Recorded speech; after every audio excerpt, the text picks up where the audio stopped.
Hi, this is Gilbert Gottfried, and this is Gilbert Gottfried's amazing Colossal podcast. I'm here with my co-host, Frank Santopadre, and we're once again recording at Nutmeg with our engineer, Frank Verderosa. Our guest this week is a 9-time Emmy winner and one of the most prolific and successful comedy writers and TV producers of the past 6 decades. Credits include The Tonight Show with Johnny Carson, The Dean Martin Show, The Betty White Show, Phyllis, Amen, Dear John, The Martin Short star of The Associates, and a little program called The Mary Tyler Moore Show. He also co-created 2 of the most successful situation comedies of all time, The Cosby Show and Taxi. He began his long career working with the late, great Dick Gregory and would go on to work with and write for just about everyone, including Bob Hope, Richard Pryor, Steve Martin, George C. Scott, Henry Fonda, Madeline Kahn, Albert Brooks, and Andy Kaufman, as well as former podcast guests John Amos, Stuart Margolin, Dee Wallace, Dick Van Dyke, and Amy Heckerling. In addition to those 9 Emmys we mentioned, he also won 3 Golden Globe Awards and a Peabody. And in 2000, he received the Writers Guild of America Lifetime Achievement Award. His new book, co-written with former podcast guest Ed Asner, is called The Grouchy Historian. An old-time lefty defends our Constitution against right-wing hypocrites and nutjobs. Please welcome the creative mind behind some of the funniest hours in television history, and a man who once provided the voice of a talking orangutan, Ed Weinberger. That's some research you guys did. I don't remember half of those credits myself, but we go deep, Ed. I'll say. Okay. Before we go on to anything else, I think it may have been on Thick of the Night, Alan Thicke's show, or something. I had worked with 3 orangutans. They used to be an act. I forget what they call themselves. One of those orangutans went on to be the star of the show Mr. Smith, where it was part of the show was an actual orangutan. The other part was like a obviously phony animatronic puppet orangutan. Bill Cosby saw me on Thick of the Night and recommended me to do a guest spot on Mr. Smith, and I auditioned and didn't get it. You auditioned for The Voice? Just a guest appearance. Oh, you would have been a great voice or a guest appearance. I don't remember much about that show. I blanked it out. As much as you can blank out a show, I blanked that out. Now tell us about, as much as you remember, about this show. All right. Well, I'll tell you one story, which I haven't told maybe ever. Okay, good. It's an exclusive. Okay. So we were shooting at Paramount, and we had Mr. Smith, who had been in a movie prior to that. He was in the Eastwood movie. He was in the Eastwood movie. Right. Yeah. Right. Any which way you can? Yeah, CJ the orangutan. Yeah, CJ.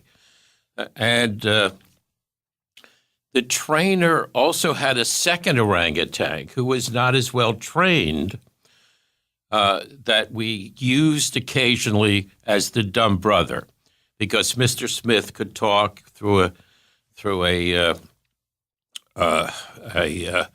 an accident in the lab. He became a genius and could talk. Right. And Well, it's a political satire, right? but the brother remained an orangutan. So we had, this is the story, the episode. The Russians were going to try to kidnap Mr. Smith, who had secrets, nuclear secrets, whatever that was. But they made a mistake, and they captured the dumb orangutan. That was the episode. So we had two actors who were playing the Russian kidnappers. And one was Joe Mantegna, by the way. The other I forget. Anyway, the second actor was afraid of the orangutan, the dumb orangutan. And the trainer said, look, if you can't show fear. He's not going to hurt you, but you can't show fear. Well, the actor showed fear. They were in the back seat together. Mantegna was driving. We were shooting late at night at Paramount. And suddenly the orangutan, the dumb orangutan, not CJ, began to sexually abuse the second actor. Oh, my God. In the back of the car. So we had to stop shooting, and the second actor, sort of smelling an insurance policy deal here, claimed he had been injured and said he had to be taken to the emergency room. So I went with him to the emergency room. And when we got to the nurse said, what seems to be the problem here? And I said, well, he was sexually attacked by an orangutan outside of Paramount Studios. And I'm not sure if I remember the look on her face, but anyway, we began to fill out the forms. And so that's one of the events of that shooting, was that at 4 a.m, I found myself in an emergency room with an actor filling out an orangutan, a sexual attack by an orangutan. That's hilarious. And So if you show an orangutan fear, it will rape you? I don't know much about orangutans, and it was an idea that I probably should have never had, and if I had, I should have stopped myself immediately from going forward. But when I told people about it, they said, "Oh, this is a hit show. This is a #1 hit show," and so I continued, from one disaster to another with that show. So The cast was good. Stuart Margolin, who we mentioned, and also the very funny Leonard Fry. Leonard Fry was great. Stewart was great, and so was the orangutan. But it just met with one problem after the other. And I remember giving an interview for TV Guide where I think the orangutan was on the cover that week. And I said, well, CJ, he's worked with Clint Eastwood. He's worked, he's terrific, and he always hits his marks. He does what he says. I got calls from the actor saying, "How could you praise CJ and orangutan and say nothing about us?" And so there was always a problem with that show, and mercifully it was canceled, I think, in the first year. I believe so. And like I said, there was the real orangutan, and then other scenes was the most phony fake man-made orangutan. Yeah, well, we had trouble with that. That was a big, giant puppet that never worked, and we had 2 puppeteers within it that never worked. Please, I will say one last thing about Leonard Fry. Not one of the classiest shows I've ever done, but No, it's just Gilbert brings it up because he had a connection to it. I would have. I don't know if I could actually watch one right now, but if we ever finish the one about the two Russians kidnapping the dumb brother, I certainly might be able to watch it with a couple of drinks. Leonard Fry was in Fiddler on the Roof, Gilbert. He was the tailor. Oh, You know that actor? Very funny guy. Wow. And very, very memorable in the Ted Baxter's famous broadcasting school episode of the Mary Tyler Moore Show. We worked together on a show called Best of the West, where he. Oh, was, yes. yes. Yes. And that's John where Marcus said, ask Ed about Best of the West. That's where I first met Leonard. And now you traveled with Bob Hope. You wrote for Bob Hope a I lot. did, yes. Well, I wasn't a lot, but I there was one year where I worked for Bob Hope, yes. And you would travel on the plane to like Vietnam and places like that? I actually, I'll tell you my Vietnam story.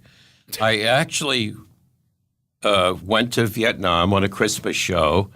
I think Frank looked up the year, but we don't have to give it. We don't have to. Okay, I won't give up the year. We don't need to do every year here, please. Yeah. Okay.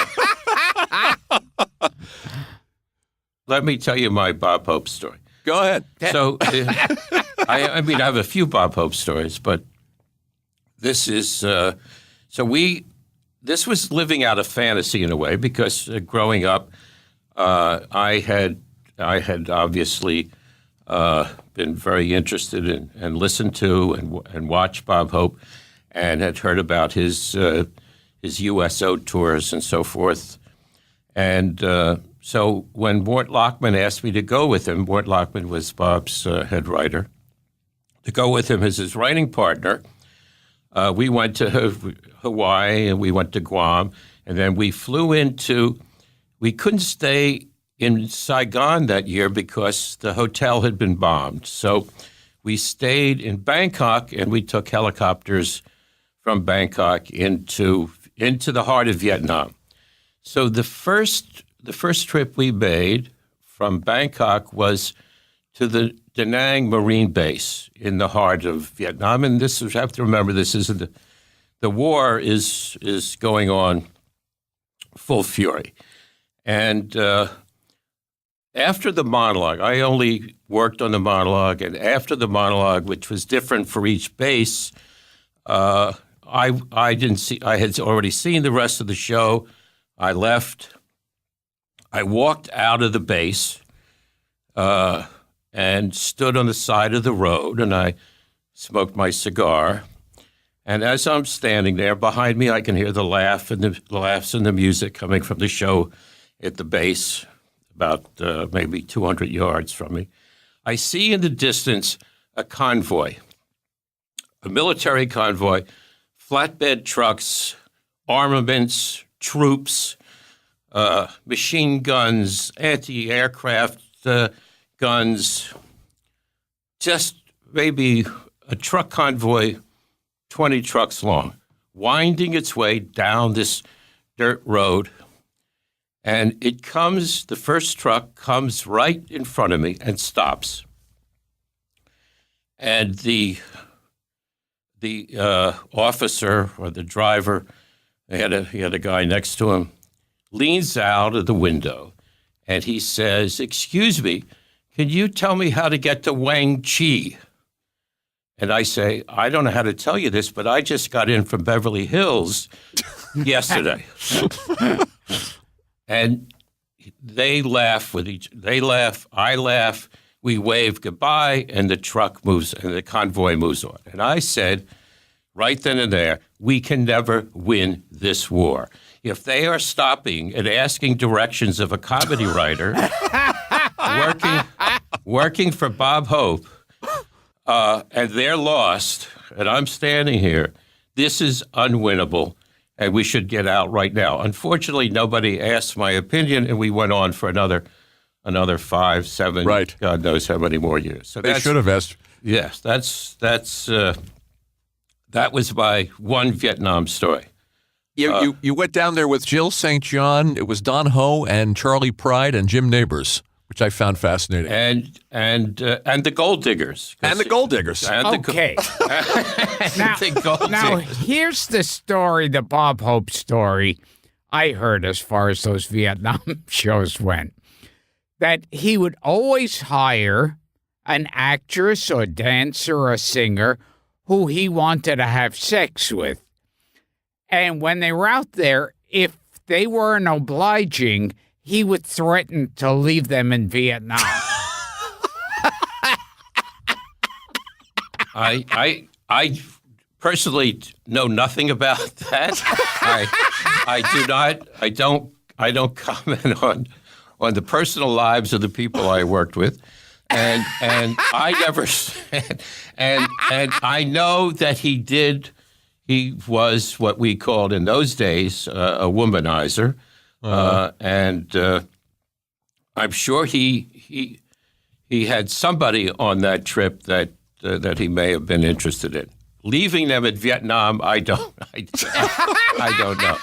Was Jerry Colonna along and all the Hope regulars? No. Colonna was World War II.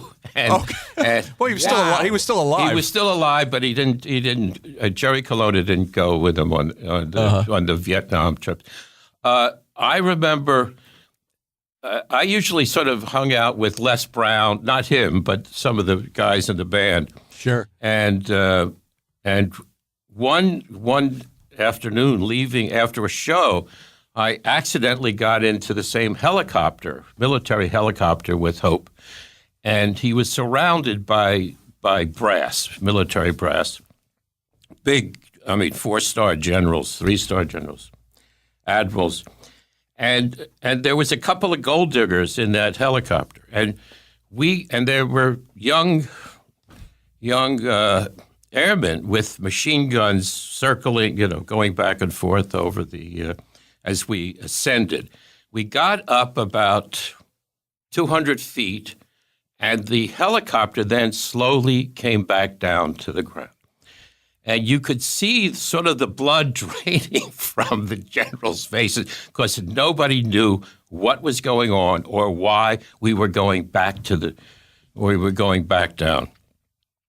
And I was watching the generals very closely, and he sent a lieutenant up to the pilot to find out what was going on. And what had happened was one of the gold diggers had left her camera back at the base and had gone up to the pilot herself, sort of flirting with him, and asked him if he would mind going back down to get the camera. Now the generals were sort of committed. They didn't want to panic and say no. We're getting so we were now in a very tense situation in a battle zone. While we got this young woman's brownie, it turned out, an Instamatic brownie. Brought it back, and the helicopter took off. But for a minute, we thought we were under attack, and it was just a gold digger who had left her camera behind. That's funny. What did you tell me on the phone, Ed? I thought Gilbert would find this interesting, that Hope used to isolate the writers? Well, he didn't isolate the writers, but I was never in a writer's room with Hope. I see. In other words, everybody worked individually. We turned our material into Mort, and then Mort assembled it and gave it to Hope. Hope only dealt with with Mort, really. And the writers, we worked separately, which was true of true of Johnny, too. We had writers' meetings, but we didn't write together. Everybody did monologue or stand-up or one-liners by themselves. And then Hope assembled the monologues himself. There was one other story when I was alone with Hope 2 times, and of course I was in awe and a little uncomfortable in his presence. But we were alone and I'm not sure where it was. I think it was on a plane, and he turned to me, and he was. No, I think Mort had just left the room. We were in a hotel room, and Mort had just left the room, and Hope was agitated because Fortune 500 had just named him one of the richest men in America with $2 billion in property in the San Fernando Valley. And Hope was outraged. And he said, I have nowhere near $2 billion. Well, how dare they say, and he's looking for sympathy from me in some way. Because this is, and I'm saying, I'm making decent money, but I'm not in that world. And I have to feign this outrage. I have to say, well, yeah, you should maybe call your lawyer or something. And I'm trying to chime in here and be enthusiastic. And Hope's big problem was that they overestimated his wealth by $1 billion. Unbelievable. And I'm saying, yeah, well, what a terrible thing. And which reminds me of one other moment with Bob Hope. It was the Northridge earthquake, which you may or may not remember, but a pretty big earthquake. Oh, in the 90s. In the 90s. Yeah. And I'm not sure about the dates, but anyway, there was an earthquake. I had owned a property that I was talked into by my business manager at the time, and had bought a property on the epicenter of this earthquake, which was totally destroyed. So casually at one point, knowing Bob Hope owned all of the San Fernando Valley, I said, do you have any damage in the earthquake? He said, no, absolutely none. My one property was totally destroyed. He owned acres and not a scratch. What was And it? Go ahead, Bill. how dangerous were those Vietnam trips? I think they were dangerous. I think there was, except that I think it would have been a very bad move on anybody's part. I guess the Viet Cong or the Vietnamese to go after Ho. That would be a PR nightmare. So looking back, I assume that they did not want to do anything, but easily they could have, because I remember dining with in the officers' mess at one point in Vietnam, and I noticed that all the waiters and the kitchen help were Vietnamese. And I said to whoever was my escort at the time, I said, how could you tell the good Vietnamese from the bad Vietnamese? And he said, we can't. And by the way, there's a good lesson in war. If you cannot recognize your enemy, do not go to war in that country. But I said, so that anybody in that kitchen could be a sympathizer to the Viet Cong and could poison us immediately. And he said, absolutely. So that was another insight into Vietnam at the time and the war. To Hope's credit, he was quite remarkable in certain ways. Whatever, whatever you thought of his politics, he would go into hospitals. I was with him on one of those hospital trips, and he would go into wounded soldiers and sailors and Marines and just go up to them and just say, hey, where you from? He'd do a joke. He would move on. He'd shake hands. I, at a certain point, had to turn around, go outside, and just gasp for air and try not to get sick. The injuries were so horrific. So, to Hope's credit, he, whatever his motivation was, Nielsen's ratings, money. He provided a great service because nobody else was going out there and entertaining those guys. So it was quite a learning experience. And as to danger, I think it was there, but I think he felt protected and nobody was going to get him. Was it creatively satisfying in any way, Ed, for a young comedy writer, since you'd grown, he was a comedy hero, to have him do your material? Yeah. If you grew up listening to Bob Hope, of course, that's what I mean. And one of the great American comedians, whatever you think about his, again, as I said, sure, his political points of view, it is. It's always amazing, and I don't think it's stopped being amazing that you write something one day and then it comes out of the mouth of one of your heroes the next, and it's quite special, and I think it always will be. Yeah.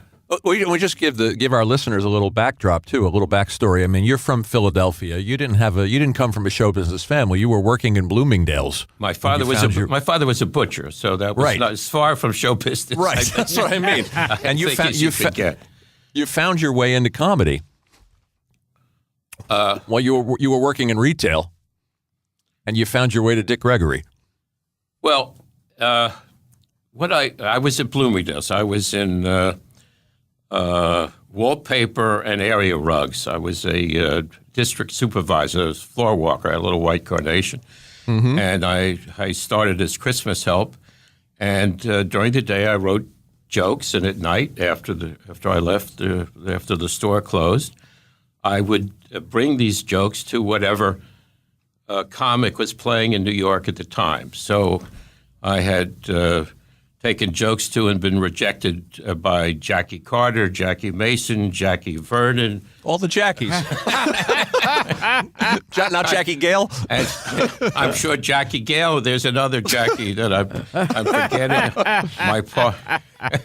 And then Dick Gregory, I think it was the Blue Angel, came in and I wrote jokes for him and brought him material. And you traveled with him. We traveled together. We were roommates, so to speak. And as he got more and more involved in civil rights, I found myself more and more involved, less in the show business and less in the joke writing, and involved in civil rights. I was in Mississippi. I was giving turkeys in Alabama. I'm not sure I could tell the difference between the two states, but even now, probably not. But I was there sometimes on my own doing work for him, and sometimes with him. I remember once. There are a lot of stories from that time period, but I remember once at a church, a small black church where he was preaching at, and it was freezing cold. It was Mississippi, I think, and freezing cold in the winter. And they had no heating system. They had these little room heaters that were lined up along the side of the wall. So to get warm, I stood in the back next to one of the heaters. And after a while, there was sort of a smell. People in the last 4 rows looked back at me. And I was going up in flames. My raincoat had gotten too close to the heater and had caught fire. And now the half of the church had to rush back and put me out before Dick Gregory could go. So that's one of those anecdotes. So I was at the March with Washington. I met I met Medgar Evers. I met Malcolm X and many people involved in the civil rights movement. It was a very special time because we were on the right side and we were doing good work, and it meant a lot to me, and I think changed me in a way, because I saw things that I think most of us don't see and never would see if I weren't under very special circumstances like that. It's an interesting journey. What did you see? What kind of things? Well, when I was in Mississippi, I saw another country. I didn't recognize it. It was the segregation. That was a time when, black, you couldn't stay at the same hotel. You couldn't really eat at the same restaurant. I saw the outright cruelty of people down there towards people that of another color. And I saw the African American standing up to that, finally standing up to it, and fighting for rights that should have been theirs without that. Mm-hmm. So it's I remember. I remember once we were giving out food in again, could have been Alabama, could have been Mississippi, and a group of really I guess you would say rednecks pulled up, a truck of rednecks pulled up. And I had wandered off, not given to heavy lifting. I had stopped pulling out the food from the truck. I was just standing on the side smoking. And they came up to me as a fellow white person, and they said, "What are they?" And they used the word, "What are they doing?" They didn't say they. And I said, "Beats the hell out of me." And I sort of inched towards their side of things and watched sharing cigarettes with them. So I was capable of switching sides when I thought that I was under some physical duress. But again, I think I had a unique view of the civil rights movement, a comedy writer working for Dick Gregory during a time in our country where of special significance. And it's interesting, too, because that he turned out to be the comic of all the comics. You were going and you were giving material to people. You look back on that and think that journey obviously would not have happened. If it had been Jackie Gale, no. Well, I mean, yeah, or any of those people. Had it been any of the Jackies, no. Right. It's funny how it worked out. Jackie Mason, that was the one Jackie we forgot. Oh, okay. Jackie Mason. It's funny that this is the comic that accepts your material and it winds up changing your life. Changed my life, yes, and I was forever indebted to him. And good man. Getting back to regular show business. You used to write for Johnny Carson. Yes. I have very few stories about Johnny Carson. Yeah, that was after Gregory, and that was my first television job. And at that time, I was hired as a monologue writer. There were only, I look at the credits now on the late night shows. They look like they have 30 to 40 writers working on those shows. We had 3, and only 2 were working on monologue, and the others were working on the what we called the 5 spot, with the part of the show where Johnny sat back down. When I started, and the show was done in New York, the monologue wasn't even seen around the country, and wasn't seen in New York. It started. Most people don't know or don't even know. Yeah, that's interesting. Gilbert didn't know that either. Yeah, that they didn't show the monologue. They didn't air it. That I was surprised. The show started at 11:15, and the network feed didn't begin till 11:30, and it started with Johnny at his desk. And so one of Johnny's peeves at the time, one of the early ones with the network, was that somewhat after I started, he wanted to start the show at 11:30 and start with the monologue, which made sense. And so that first 15 minutes went back to the local stations, and he began starting the show at 11:30 with the monologue. And but it wasn't that way when I started. When I had been working there only maybe 2 months. I think my first joke was a Halloween joke, the first joke that I got on. My first day was Halloween. And in November, President Kennedy was assassinated. And at the time, I was working on, everybody knows where they were when President Kennedy was shot. I know specifically because I was writing jokes about his trip to Texas. I was in the process of writing jokes. Wow. When we heard that he had been shot, and first I thought it was a bad joke. And then, of course, we got to go home early. And I don't know where those jokes were. I often wondered what I was writing at that time. But when that happened, I guess first we think of the tragedy of it. Now we sort of, I guess, I don't know if I'm unique this way, but I started thinking of my own situation. And I remember thinking, foolishly now, I said, well, this is the end of topical comedy.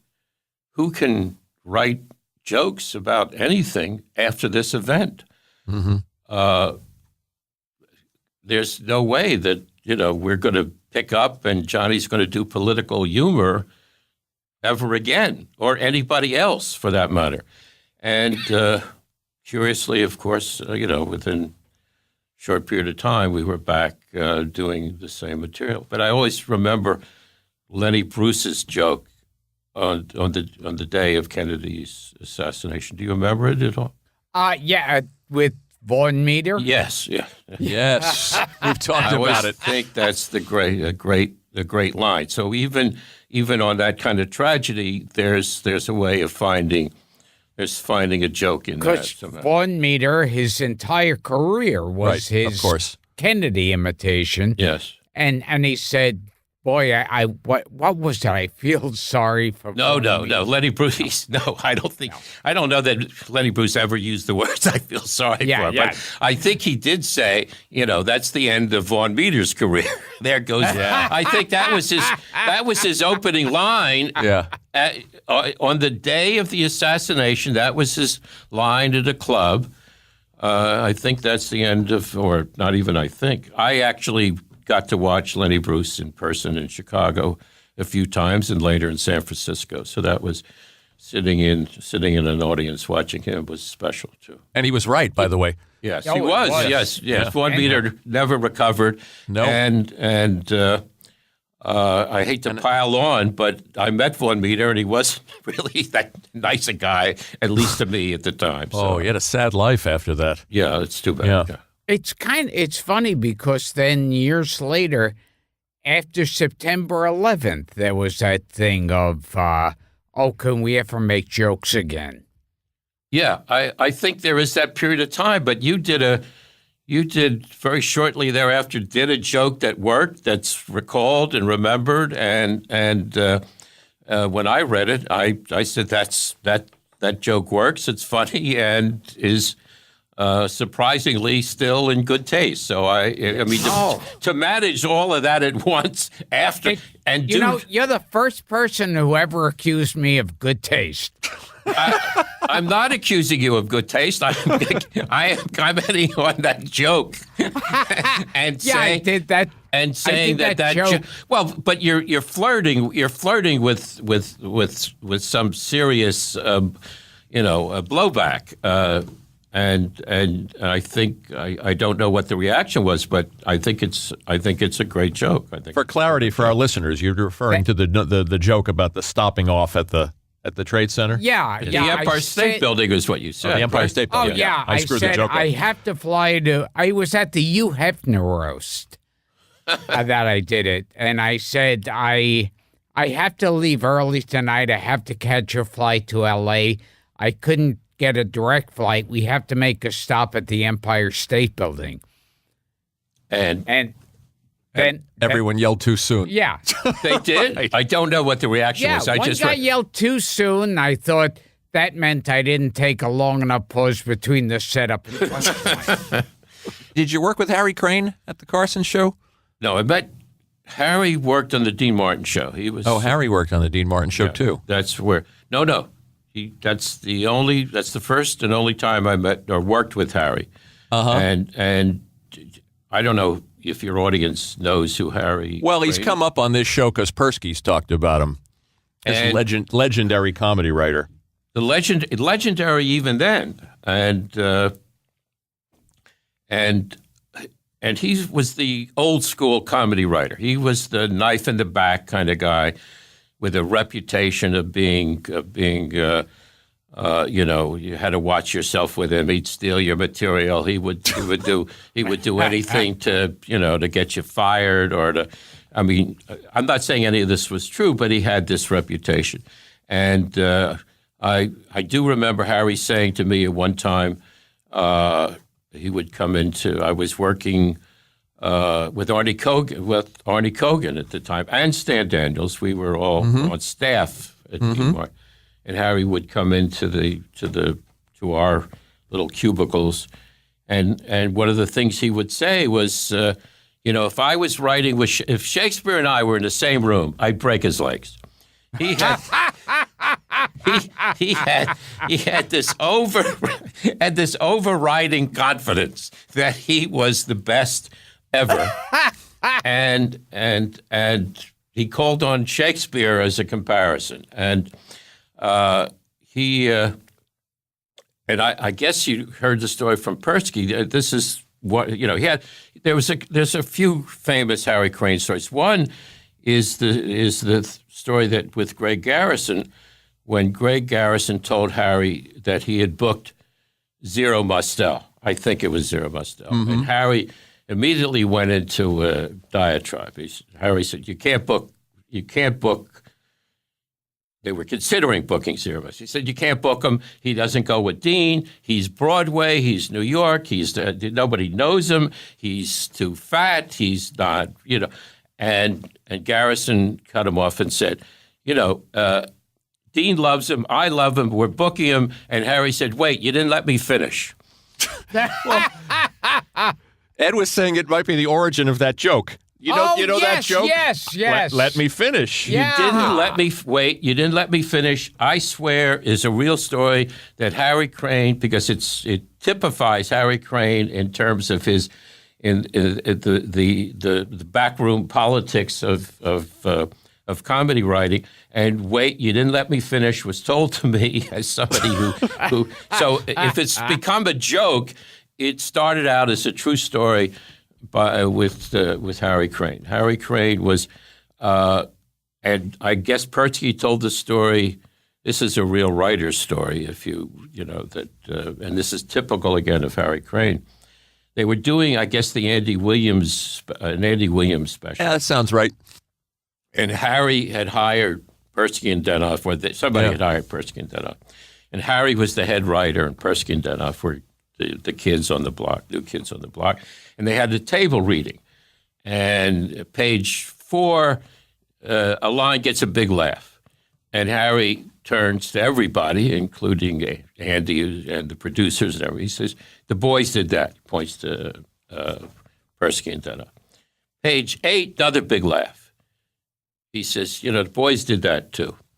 And Persky and Denoff are thinking, as they say later, hey, Harry what a great guy. He's giving us credit for these jokes. And they're just saying, well, his reputation is misleading. It's not true. Well, for the rest of the script, after big laugh after big laugh, Harry says nothing, implying that they never did another joke that got a laugh, and all the other jokes were his. He played them. And it took him until about page 45 to realize that Harry was sinking the knife into them deeper and deeper as the script went on. So that's Harry Crane, and he deserved a roast, which he never got. Oh, that's too bad. Yeah. And you wrote for Dean Martin. Well, I was about to get fired when Mary Tyler Moore hired me. Thank God. I was not a good Dean Martin writer. I never really got a grasp of that show, and I think if we were to look back and see the sexism of that show, not saying that I wouldn't write a sexist joke if they were paying me at the time, but it was, in any case, I was not. I wrote, but not successfely for that show. And did you have any dealings with Dean Martin? No. Dean talked to Greg Garrison and he knew Harry, but Dean never really talked to any of the writers. It's like the Ted Williams. The gods don't answer postcards. I think Dean did not look upon the staff writers as somebody he was going to talk to. It was enough just to see him walk down the hall in a tux with a drink in his hand and say, "Hey, I'm working for Dean Martin." By the way, speaking of Dean Martin, going back when I was with Dick Gregory, Frank Sinatra summoned him in a way to Cal Neva when we were Greg. And I say I. Greg was playing the Hungry Eye in San Francisco, and I was with him. And he got a call. Sinatra wanted to see him at Cal Neva. So I forget when we went up there. We went up there together. And this was quite an event for me. And so I have one Sinatra story that came out of it. But Dean was at the bar, dead drunk, And so the drinking about Dean Martin was never an exaggeration. It wasn't. It was really part of a lifestyle. But Frank Sinatra heard.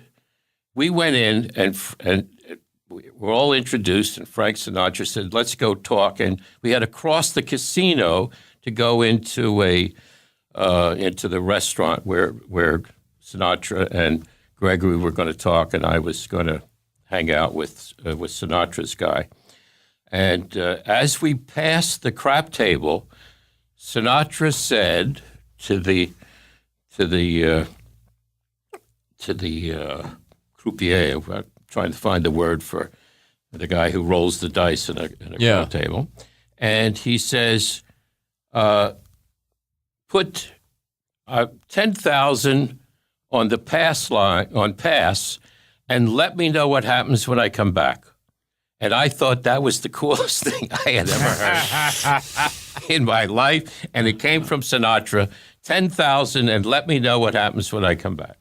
That is pretty cool. Yeah, I thought you couldn't, and so that was the first time I ever heard Sinatra speak off stage. It's funny that you saw Dean slosh because you'd hear rumors that there was just soda or water in the glass. I don't think so. Yeah. He drank. He drank. Yeah. I think he drank during the show, during the television show, and it was part. And so you've heard that, right? The booze was a the booze was a prop. They put ginger ale. Put ginger ale or iced tea or something. I don't know. He drank. I mean, I saw him at a bar, and of course, I don't know after that, and things do tend to get exaggerated, but I'm inclined to think that there was where he was really drinking. Yeah. Since you brought up Harry Crane, you and I talked on the phone too about Pat McCormick, another legendary comedy writer. Yeah, you said you had a story about Pat. Well, I never worked with Pat, but Pat was, there was always a Pat McCormick. Did you meet Pat at all at any point? I never met Pat, but now should be my time to ask you the question. I've told the story a few times, and we had one guest who backed me up on it. Two of them. Oh, Buck Henry and Ronnie Shell. Well, I'm not going to contradict either one of them, by the way. The Pat McCormick helicopter story. I've heard that too. I can't vouch. I cannot vouch for it. Could you tell it? No, I can't tell it. I don't know it that well. Well, what's the Braille? Is there a Braille story? Yes.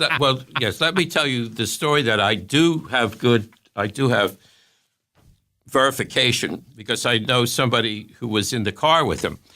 And they were driving by, it's the 101 freeway, and adjacent to the freeway is the Braille Institute. This was around 2 o'clock in the morning. And Pat McCormick says, somebody says, the lights are all out. And Pat says, yes, they're working late. I didn't do that justice, but yes, they're working late tonight. And I thought that may be one of the better, because it was quick, it was impromptu. Pat was usually given to using props. For example, babies, with fruit around them at the middle of a dining. I think he put his own kid at the middle of a dining room table and pulled back the silver cover, and there was his kid being served up, apparently. So he liked props, like the helicopter story and so forth. But that was one joke that I always remember because I thought it was witty, and it is. Yeah. And you were one of the creators of Taxi, and you worked with Andy Kaufman. Yes, I did. And that was so fired weird. Him. Yeah. Well, no, I didn't fire Andy. You fired Tony. I fired Tony Clifton. I never fired. I stand corrected. This is all right. So this is all right. So we're getting into the weeds, comedy weeds here, so to speak. But let me tell you so when we hired Andy, Jim Brooks and I went to see him at a club, and he was doing Tony Clifton. He was doing and he was doing Andy Kaufman, and we loved him, and we wanted to find him. We said we're going to write a part for you, and his manager was George Shapiro, and we made a deal, and I sort of made the deal with him, and George and Andy said, look, we'll do the show, but we want you to write 2 episodes for Tony Clifton as well. And we said, okay. And then they said, you have to swear to us that you'll never tell anybody that Tony Clifton and Andy Kaufman are the same people. And is this story going to make any sense for people who don't know Andy Kaufman? Oh, they know. Our listeners know. Okay. All right. So I said, okay. And we had Zmuda on the show. Okay. So Zmuda, yeah. I really didn't get to know Zmuda until later in the taxi run, and he was not involved in any of these negotiations or conversations. Anyway, it came the time for the Tony Clifton episode, and we wrote a part where Tony Clifton was Danny DeVito's brother come back, and I forget the episode. So after and I think I gave some speech to the cast. I said, look, this is a very unusual guy who's coming in, but, we think it'll work out. I tried to calm their nerves. Anyway, we did the reading. We did rehearsal. At the first run through, it was a disaster because Tony Clifton and this was our first year of Taxi. We're, biting our nails as to pickups and things like that. So I called George, and then I called Andy, and I said, look, this isn't working out. He can't do the show. He can't. And then I tried to say, Tony Clifton can't act. He can't write it. Try to put it in terms he might accept. And Andy said to me, I think I had Andy in my office, and I said, Andy, we can't do this. And he said, okay, I want you to fire me. Okay, but I want to be fired on the set tomorrow. And I said, okay, I'll fire you on the set tomorrow.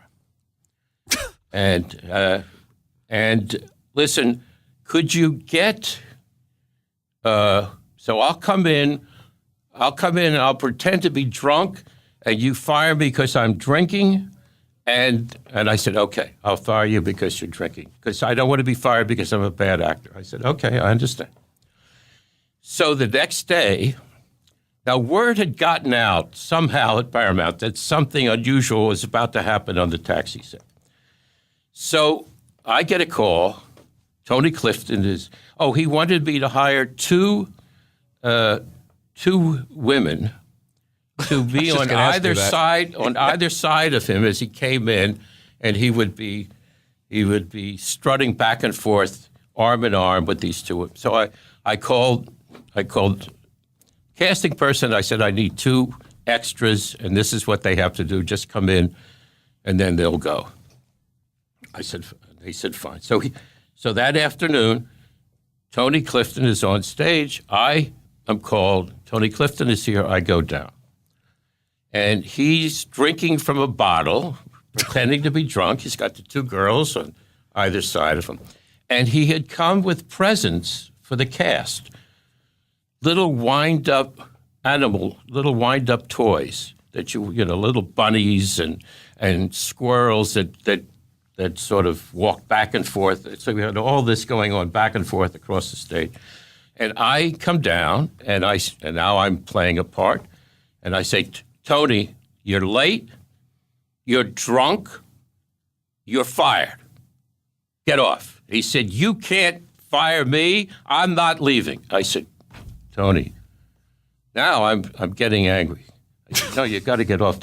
I'm not. And he starts strutting back and forth. You can't fire me. This script stinks. You need to rewrite. He's throwing the script back and forth. And I say, I go to the AD. I say, call security.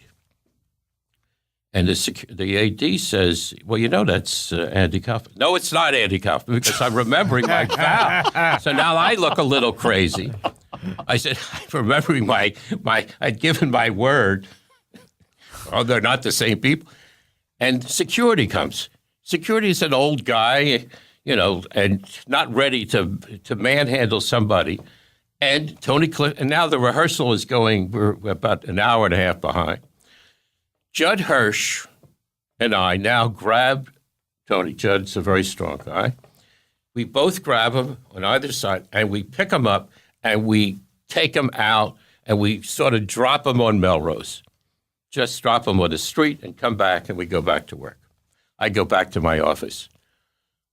And I am furious because I thought he was going to go. I was going to fire him. Meantime, I'm back in my office. I get a phone call. My secretary says, it's Andy Kaufman. Pick up. And I said, where are you? He said, I'm at a phone booth on Melrose. I said, okay.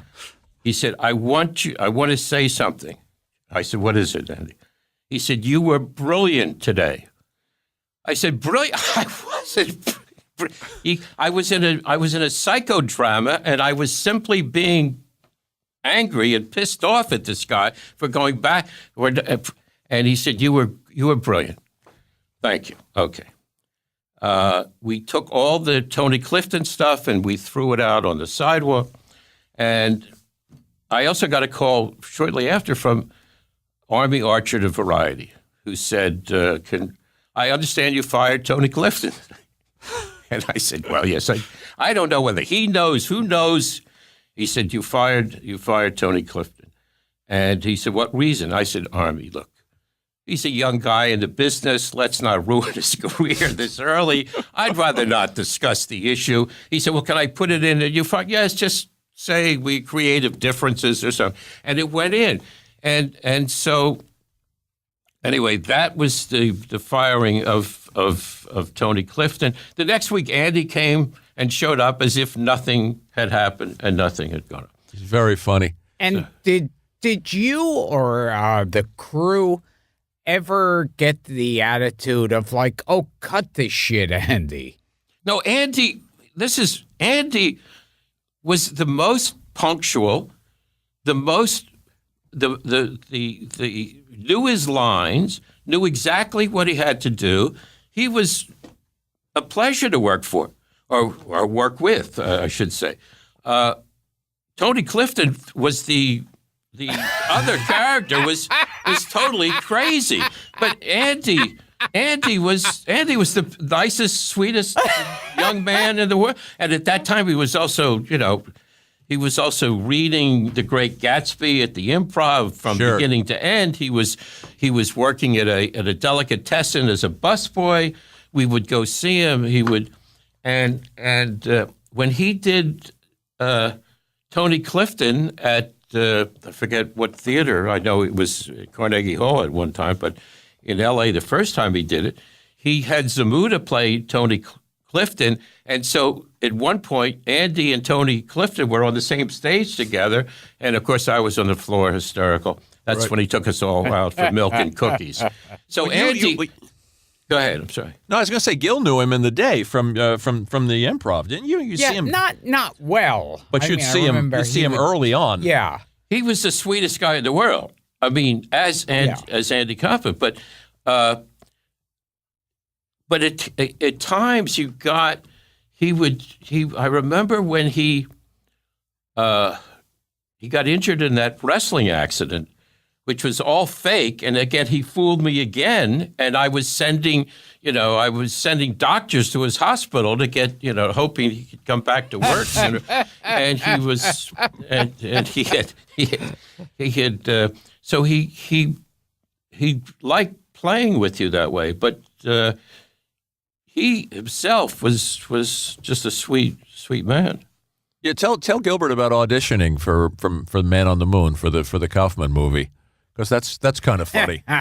Well, all right. So they sent me the script, which is the story of Andy Kaufman, and they wanted me, and they had written that scene where I had fired was in there because it had been well discussed. And the director helped me with this. Oh, Milos Forman. Milos Forman.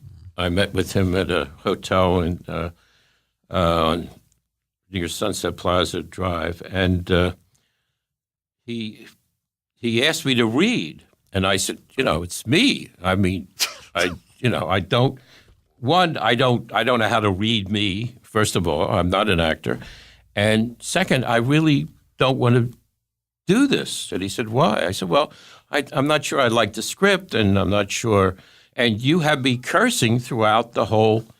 And I said, I did curse when I lost my temper, but as a rule, those are not words that I use all the time. And he said, well, if you don't do the part, we're going to cast somebody very ugly to play you.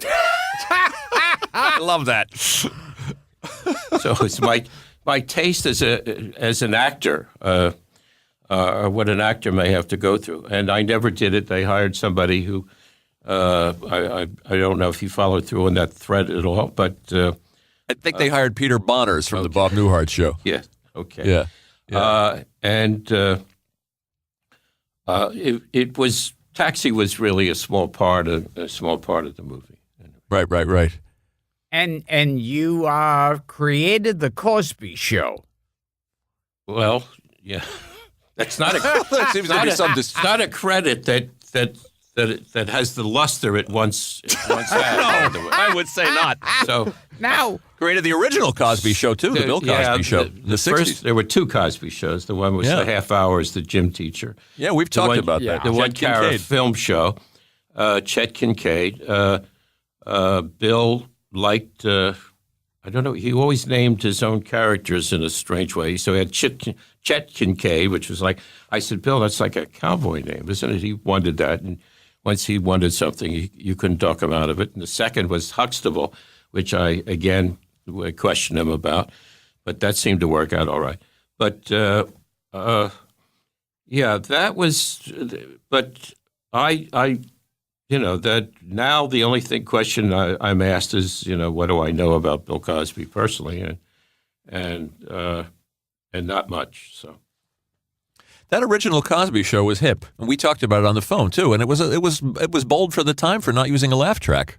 No laugh track and one camera and some single great, camera, right? Some great people guest stars on it, which you mentioned. Frank and I were talking. It was a lot of celebrity, major names. Yeah. Well, Gilbert's excited that Elsa Lanchester was on. Yeah, Bride of Frankenstein. We had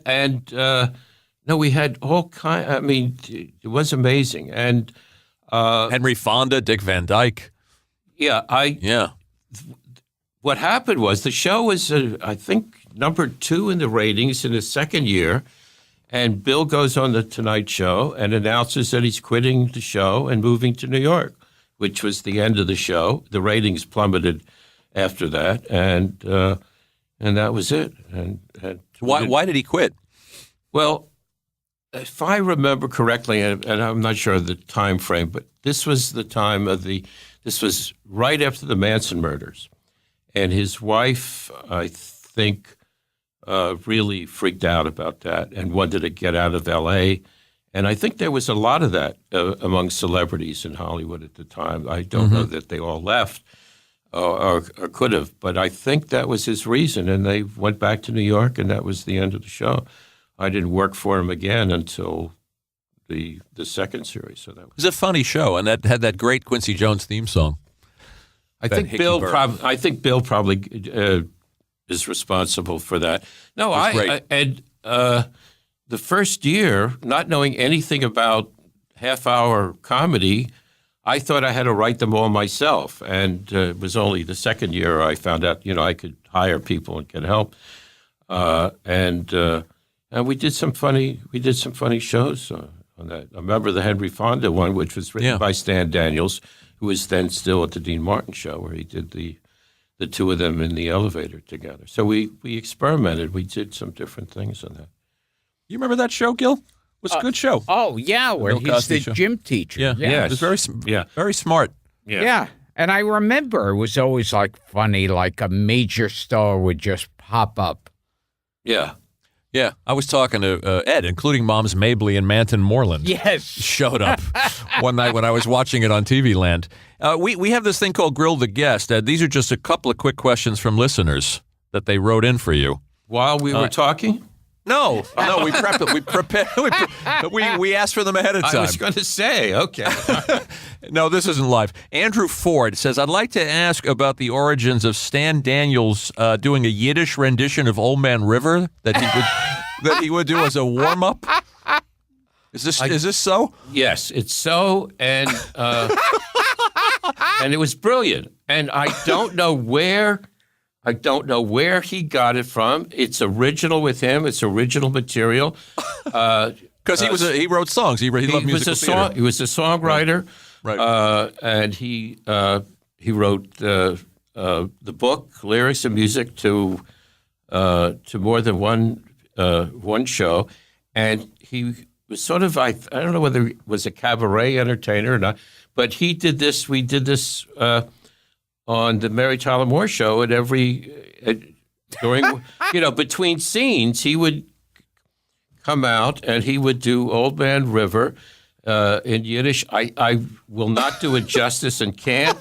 If you tried it right now, Gilbert, you would probably we could work on it together. You'd have 5 minutes that would play anywhere. Could you try it? Do you know any Yiddish, Gil? No, but could you? This is going to be very awkward. That's Old fine. Man River, that old man River, he just keeps trying. Who knows why he's trying? All right, that's about it. That's really funny. Where that came from, I have no idea. But the lyrics work. Once you get, I don't know the lyrics, but if you transpose the lyrics, you're gonna get something very funny. And then I read where there was a Broadway show called Jews Telling Jokes, and in the review, I read where somebody was doing that routine, and I said I hope they got permission from Stan Daniels' family to do it. Or maybe they didn't. It doesn't matter. But it was. I guess it shouldn't be public domain. But it was Stan's bit, and it was always sensational whenever he did it. One of Stan's lines about me that he always said after every. He didn't say after every writers' meeting, but he always said, Ed will not take yes for an answer. So that was... That's a funny line. Did he write that great line on the Mary Tyler Moore Show where Ted is fixed up with the old lady? Where Ted fixes Lou up with the old lady? And he says, I'm Ted, maybe you've seen me. She says, you look very familiar to me, Mr. Baxter. You know where I'm going with this? No, go ahead. And he says, well, you've probably seen me on television. And the old lady says, I don't watch television. I have a fireplace. Yes. That's Stan's joke. Absolutely. It's a great joke. And by the way, I should say that the writing credits on the Mary Tyler Moore Show are not truly accurate of who did what, when, and how, and why, and where. They weren't individually written. There was a name on it. The policy that Jim Brooks and Alan Burns started, and that I try to maintain, was that if the writer was assigned a script, whatever happened to that script, we didn't take his name off it. We didn't arbitrate it. We just, and he was always invited to the rewrite session. At the rewrite, scripts would be turned inside out and redone, and some of it was kept, some of it was not, and at the end of maybe a season, we probably didn't know ourselves who did what or when, though we were pretty sure that Jim Brooks had a hand in almost all of it. But we were not. We were sort of. We weren't trying to. None of us were trying to take special credit for what we had done or what we hadn't done. Mm-hmm. And you created a show called Mr. President. God help. You're going to go. Well, you're going to go yes. there. Why would you bring that up? On a show, he doesn't want to talk about on a comedy show. Why would you talk about that one? With Academy This is supposed Award. to be about comedy writing, and you're supposed to be funny, and you want me to be funny, and then you bring up something. I'll just keep filibustering until maybe we're out of. Don't we have any more questions? Wait a minute. What happened to the questions? Actor. What happened to the questions from the audience? Academy Award winner George C. Scott. Oh, who my played God. Patton. Yeah. Well, this was look. He's one of the great actors of the universe in his time, but his time was not when I was working with him. By the way. So, Okay, here's another quick So one. wait. Go ahead. What was the problem? Trying to let him off the hook. what was What the was problem? the problem you were having with George C. I'll tell you Scott? one problem I had with him. Okay. I won't tell you the real problem because that's gonna get too serious. But Please tell me the real I'll tell you no, maybe when we're off. Did he drink? Well, he did. I don't know whether he was drinking when I drank at that point. I don't care whether he was drinking. I hope I was drinking because there was no other way I was going to get through that. But I remember one, and I was afraid of him, obviously, George C. Scott, and he was in the Oval. The set was the Oval Office, and we had 3 scenes in which he did each one of them behind the desk. So after the run through, I went up to him, and in the most, not even polite, in the most sycophantic way I could say, Mr. Scott. I think I always called him Mr. Scott or Mr. Scott. I couldn't think of George as a possible name for him. Mr. Scott, do you think in the last scene, in the 3rd scene, you could stand because, you've been behind the desk for the whole show? I put it in certain. Well, he went absolutely ballistic. And I think at that point I realized that this was not going to be working out too well for either one of us. And, of course, it didn't. And strangely enough, one of the best reviews I ever got was for that show. And it taught me a lot. It's because I knew where we were headed. I knew how much trouble I was in. And this said something about television criticism that if he couldn't spot it, I don't know what he could spot, because this was going directly into the toilet with me and Mr. Scott together. And I don't think of him as a comedian. A wonderful actor. No, he's an a actor of a comedian. generation. Wait a minute. In Flim Flam Man. what?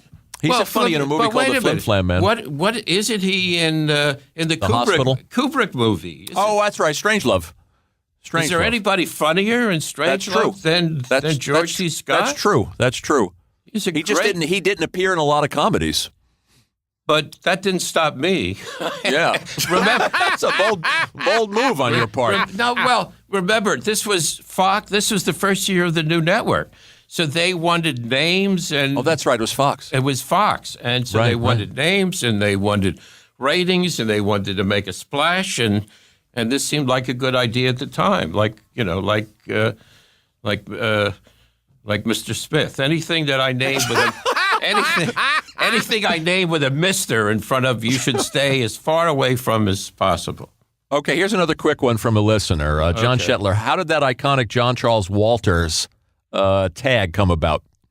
And do people say goodnight, Mr. Walters, to you from time to time as a reference to that? No, nobody does that. Well, it's been off the air for a long time. But I got a reputation, I suppose, for mumbling. I just mumbled at certain times. Either I couldn't think of an answer, or it was just a habit. So we needed a sort of, what is it called? It's not a logo, but we needed Like a sign off or a sign off that nobody had done before. Really, we were the first to do that, I think, and we were looking for an idea, and so Jim I think it was Jim Brooks. We were talking about Jim Brooks said, you should do your whatever I was doing. And so we got a very perky young lady who I think was our script supervisor. She had a very perky, I don't mean this in any demeaning way. She just said was a very personable young lady and had this voice. So she did Goodnight, Mr. Walters. And I did the voice, and we hired this really very handsome, tall, gray-haired actor to do the Mr. Walters walking off, and that was it. And I never apply. I never asked for any money for that. So I think I may have. I wonder what my case is. There's. Yeah, all those reruns. Check with AFTRA. I think I could. So You remember that, Gil? It was the sign-off at the end of Taxi. If Good night, Mr. anybody from Walters. AFTRA is listening, please, look that up and see if they can send me a check. Yeah, I mean, a dime for every time that got played. Oh my Would God! add up, Ed. Oh my gosh! Well, this is all right. Probably a statute of limitations. We'll here, put the but- word out. Yeah, okay. Let's ask you about the book as we wrap up. The Grouchy Historian, which you wrote with our friend Ed Can you Asner. hold it up a little bit? I'm gonna. Just- No one's gonna see it. I'll hold it up. Oh, there's no. It's just from me. Yeah. Tell Well, us I about got how my you. copy here too, so I know it's the least important thing here. And but let me read the title one more time.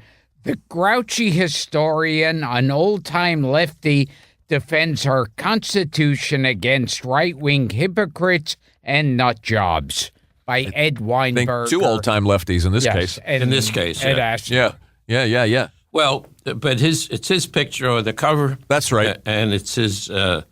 He's got top billing. But he's saying you did the grunt work and the lion's share of the heavy lifting. That's true. That's true. I'm not gonna. I'm not gonna pretend I didn't at this point. And it's got jokes in it too, and there's some. Yes, humor. it's funny. And you read it, which is very nice. I appreciate that. And it started. It's educational. And it started during the election, during the campaign, and I just got tired of hearing conservatives and Republicans just talking about the Constitution as not only as if they owned it, but as if they wrote it. And I said, they can't be right. They can't be. They're not right about anything else. Why are they right? So I, really not knowing much about the origins of the Constitution and the history, I began doing some research, and I did a couple of chapters, and Ed gave me notes and comments, and we sent it off to an agent or a lawyer, and they got it to Simon & Schuster. We got a book deal, and now I was faced with the problem of having to actually write a whole book. But the more I got into it, the more excited I got, because I just found one thing after another, and you just start peeling back information, and you just, one thing. So you just read a little bit about James Madison, and then you say, "Wow, he's not a right-wing conservative. He's not a states' rights guy. He's not Ted Cruz. Ted Cruz isn't right about the Second Amendment. He isn't right about the separation of the church and state. The left, because I don't think of myself as a Democrat, but I do think of myself as a leftist in some way. We're closer to these people than anybody knows, and there's something here that needs to get out about what these people are saying about our Constitution and our history and the people who made it. And that's where the book is. And Well, it's fascinating. the Second Amendment, which is very unfortunately too timely these days. Yes. Yes. is a chapter I'm really proud of, because I just didn't know what I was going to find when I got into it. But there is no fundamental right in the Constitution, in the Second Amendment, to own a gun. They're not saying that. But you guys make it very clear that it's about a state clearly referring to state militias. Always about a state militia. Yeah. This whole what Madison wrote. And the first draft of Madison's Second Amendment, which was really the smoking gun, no pun intended, seems to have been neglected or ignored.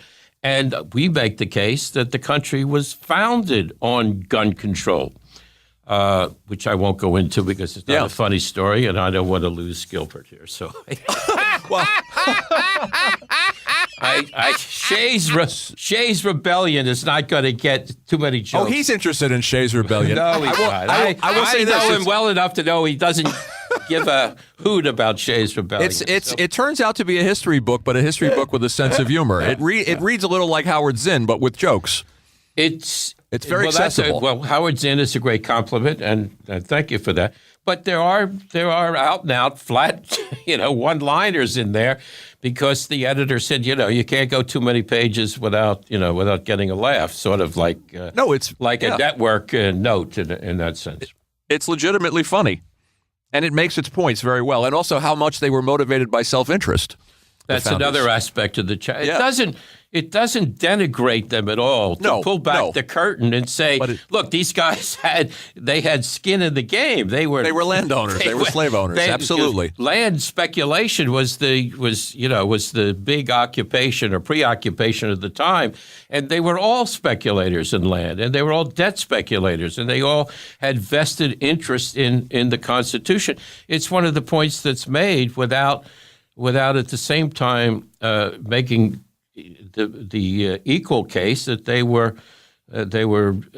brilliant geniuses and men of the Enlightenment and the first real Americans. It's enlightening. It's educational, and it's a page turner. I mean, I read a lot of books for the show, and some are less rewarding than others, but this one was fun. Thank you. It made history fun, and it wasn't preachy. It was. Well, it points, and I do. It was entertaining. We do go after Ann Coulter and that I enjoyed especially. Ted Cruz, and Carson and Scalia and all of them and of course Scalia, one of the great myths of our time, that he knew what he was talking about. Let me ask you this about Ed, and I'm going to put you on the spot. Ed contends that Lou Grant, which was a show that was doing well in the ratings at the time, may have been yanked off the air because of his politics. I think that had a lot to do with it. I'm not that familiar with the circumstances. I was not at MTM at the time. Alan Burns went on to do Lou Grant. Jim Brooks and I had moved on to do Taxi. I think Jim still had some connection to Lou Grant and was one of the creators of it. But Ed did run into trouble because of his stand on El Salvador and his defense of the Sandinistas, which was a very, very serious and dangerous subject at the time. There was a lot of network interference on all levels. That was the age of family values. I know we had lots of censorship problems on Phyllis, and I don't remember what. So that was CBS. Paley was still there. Mm-hmm. I'm sure there was blowback from the sponsors.